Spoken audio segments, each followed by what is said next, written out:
Yeah, welcome everybody to the press conference, ADAC GT Masters Race 1 here at Zandvoort. We have our 6 fastest drivers here from the third round of the 2024 GT Masters here. Second victory in a row for Elias Seppin and Tom Kalender for Landgraf Mercedes-AMG. Second place goes to Tim Zimmerman and Benjamin Heitz for GRT Grasser Racing Lamborghini. And on third place we have Mike David Ortmann and Dennis Bulatov for Walkenhorst Motorsport Aston Martin. So congrats to all of you three, starting with Elias. Congrats, second victory in a row after Oschersleben. So that was a very, very dominating performance today after you started from pole. So tell us a little bit about your race. Yeah, it was a perfect day with a pole in qualifying, fastest lap in the race, and then as well the race win. Got a really good start. Managed to already pick my own line into turn 1, and then didn't need to fight anyone. And then after that, I was pushing for a few laps to create some gap, and then just saving the tires for Tom in case there's a late safety car or something. So yeah, it was a really good race. The rain at the middle made it a little bit exciting in the car. Because every lap it was changing a little bit where it was raining, but luckily it was just some small drizzle, so was everything good. Did you have any forecasts that there would be more rain, or was the amount of rain that came expected by you? Yeah, as we are near the sea, it's changing quite a lot. Every forecast is saying something different, so it's quite hard to judge it. What made your car and you so quick here? So GT Masters weren't here last year. After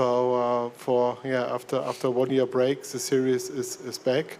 But obviously you raced here in the past. So what was the secret of your speed today? Yeah, we were not here racing last year, but the team still was in DTM. So yeah, we had some data from there, and as well from 2 years ago when we was here with GT Masters, so it was pretty familiar track for me, and as well before from Formula 4 and Formula 3. So obviously, as you said, Landgraf with Maro Engel won here last year on a Saturday in DTM, so you repeated that. Yeah, that's hopefully we can do again the same tomorrow. Okay, thank you, Elias. Tom, congrats. So you're not only the youngest ever race winner in the GT Masters history, you're now the youngest double race winner in GT Masters history. So how was it for you today? You took the car with a quite comfortable lead from Elias. How was it then to keep you concentrated? Yeah, of course, my job today was not as hard as Elias's, but I still had to be focused. We had to save a bit of fuel in the end. It was quite on the limit. So this made it really, really difficult for me also. And yeah. Usually Zandvoort is quite tough on the tires. So how about it then in the end of the race? Elias said he saved some tires for you. Was it enough?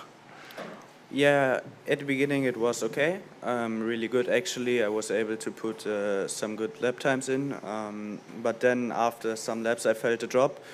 Can be also because of pickup. I had to lap 2 cars, I think, and I think this was the reason why, because I was not so fast at the end.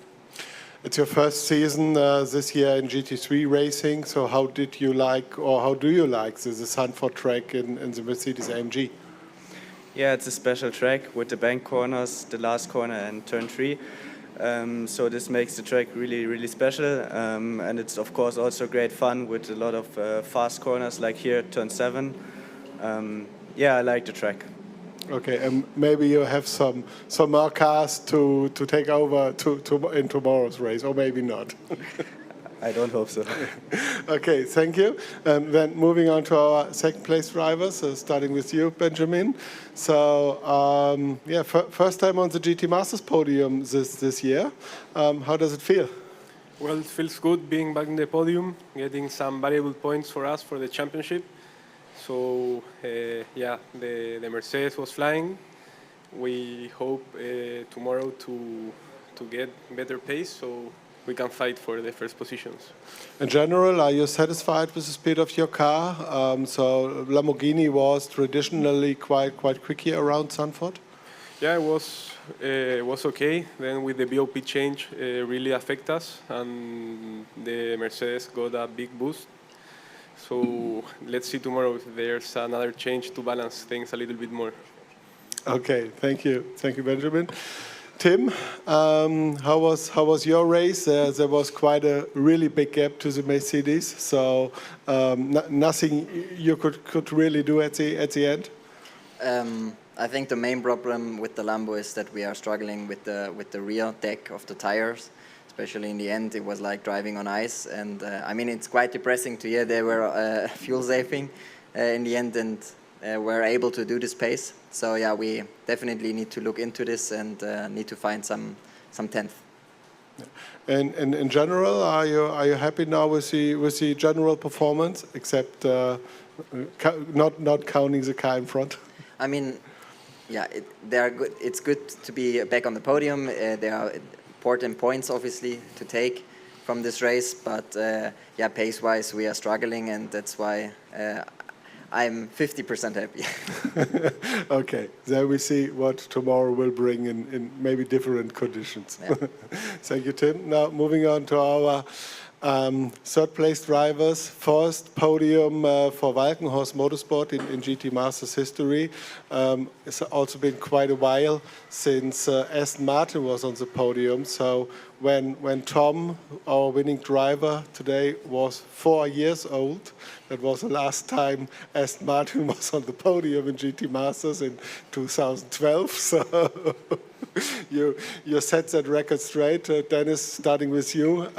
First time on the GT Masters podium. How does it feel? Yeah, it obviously feels amazing. We are like in the start of the season, of course, thinking that we will be fighting for the top, maybe not from the start, but it was basically the aim and all the plan when we teamed up with Mike with Walkenhorst, and yeah, we achieved it already in Zandvoort here. We just came yesterday first time with a car on the track, basically started from almost nothing, and standing today on the podium is just showing how much work all the team puts behind the scenes, like how much time we just put on the working on the setup and improving the car. So yeah, it just feels amazing that all the hard work just pays off. Oschersleben was the first race for Walkenhorst Motorsport in GT Masters, was the first race with a new car. You were new to the car, but now Zandvoort, I think it's a track which suits a little bit more the Aston Martin to like compared to Oschersleben. So what gave you the biggest advantage here, or what makes the biggest change? Well, obviously we had a bit of improvement on one lap in the qualifying, so we can use a bit more of the tire, but overall also the race pace. We had a big drop in Oschersleben, but today I think it was a little bit better. We could stay with the guys in front, with David and Janis with Mercedes. We expected them to drive away from us, but half the stint we stayed with them and then also used a bit of a fight with them. So I think that's just, I don't know if Aston Martin is actually so good for Zandvoort, because the track is challenging and you need to find a special setup for the car, but it's definitely better than Oschersleben, yeah. And it looks very good on this track. Yeah. So, must be quick then. Thank you, Dennis. Mike, welcome back to the GT Masters podium. It's been a while. So you finally managed to fight up to P3. So tell us a little bit about that. Yeah, I mean, the race worked perfectly. We had quite a good strategy. Dennis kept the tires into the window in the first stint, tried to stay close to the cars as much as possible, and then yeah, we had some luck, I think, with the penalties. The pace was quite solid. Overall, I'm really happy. Everybody did a great job the last days. As Dennis already mentioned, we had no no testing. We just came here on first day and started on Friday from zero, and that's why just more than happy that we could fight like this today. And I think everything else to fight for the front is not 100% in our hands. But from Oschersleben being quite in the back and now on the podium, I'm just super proud of everybody, and I think that tomorrow will be a good day. You are quite experienced driver nowadays in GT4 racing and also in GT3 racing. So the Aston Martin is a new car. How would you say in terms of development, where are you now, and what is the potential for the next races still to come? I mean, the potential of the car is great. I mean, we came here with a new car since a lot of years, as you already mentioned, since Aston Martin is back in GT Masters. So I think, and I'm proud of that we are the drivers to bring the brand back to GT Masters, and they developed a good car. I mean, I know the old car or the older version from Nordschleife. So they did a really good job, and now it's up to us and the team to find the perfect package. But I'm feeling confident that we are on a really good way. Okay, then thank you, Mike. Do we have any questions here from the floor? No? Then thank you and enjoy the rest of your afternoon, and hopefully see you back tomorrow. Bye-bye.